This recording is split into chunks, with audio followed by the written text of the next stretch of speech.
Waste to energy కేంద్రాల ఏర్పాటు మాటున కూటమి సర్కార్ అక్రమాలకు పాల్పడుతోంది. 10 మెగావాట్ల సామర్థ్యంతో కర్నూలు, కడపలో ఏర్పాటుకు ఏపీ ఎన్ఆర్డీసీ టెండర్లు పిలిచింది. 200 కోట్ల చొప్పున అంచనా వ్యయంతో గత నెల 21న మధ్యాహ్నం 12 గంటలకు డాక్యుమెంట్లు అప్లోడ్ చేసింది. కాసేపటి తర్వాత ఆ 2 డాక్యుమెంట్లు రద్దు చేసి సాయంత్రం 4 గంటల 20 నిమిషాలకు 264 కోట్ల చొప్పున తిరిగి అప్లోడ్ చేసింది. రెండింటిపై ఏకంగా ఏపీ ఎన్ఆర్డీసీ 128 కోట్లు పెంచేసింది. ఇలా ముఖ్య నేతలతో బేరసారాలు తర్వాత ఆయా సంస్థలకి ఆ కేంద్రాల పనులు కట్టబెట్టేలా స్కెచ్ వేసింది కూటమి సర్కార్.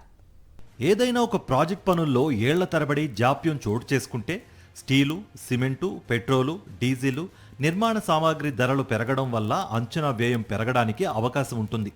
కానీ కేవలం 4 గంటలు కూడా గడవకముందే ఏపీ ఎన్ఆర్ఈడీసీ ఒక్కో డబ్ల్యూటీఈ కేంద్రం అంచనా వ్యయాన్ని 200 కోట్ల నుంచి 264 కోట్ల రూపాయలకు పెంచేసింది. మొత్తంగా 2 కేంద్రాలకు కలిపి 128 కోట్లు అదనంగా పెంచేసింది. గంటల వ్యవధిలో బేరాలు మాట్లాడుకుని అయిన వారికి పనులు కట్టబెట్టి నీకింత నాకింత అని పనిచేసుకునేందుకు అంచనా వ్యయాన్ని ఇలా పెంచేసేలా ఎన్ఆర్ఈడీసీ అధికారులపై ముఖ్యనేత ఒత్తిడి తెచ్చారని సమాచారం.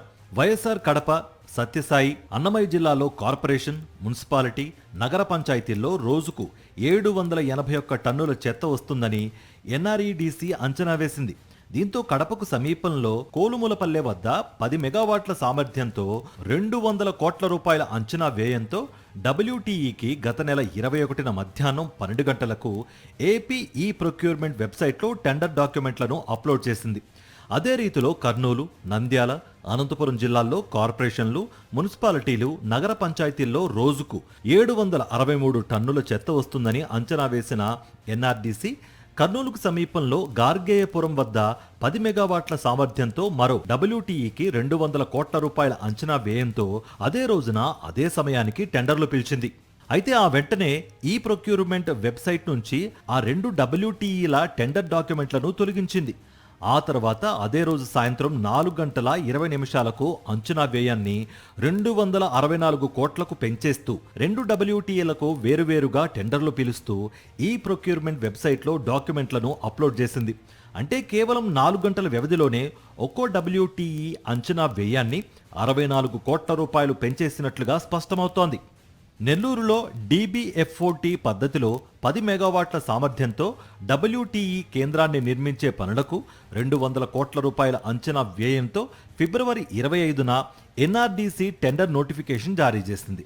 యూనిట్ విద్యుత్ 7.80తో డిస్కంలకు సరఫరా చేస్తామని కోట్ చేసిన జేఐటీఎఫ్ అర్బన్ ఇన్ఫ్రాస్ట్రక్చర్ లిమిటెడ్ సంస్థ ఆ పనులు దక్కించుకుంది.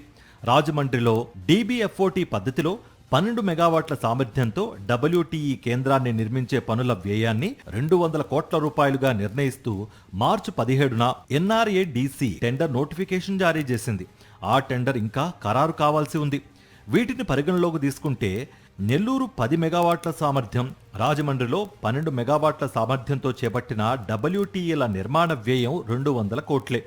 ఇదే తరహాలో కడప క్లస్టర్, కర్నూలు క్లస్టర్ డబ్ల్యూటీఈల నిర్మాణ వ్యయాన్ని 200 కోట్ల రూపాయలుగా నిర్ణయిస్తే మే 21న ఎన్ఆర్ఏడీసీ తొలుత టెండర్లు పిలవడం చర్చనీయాంశమైంది.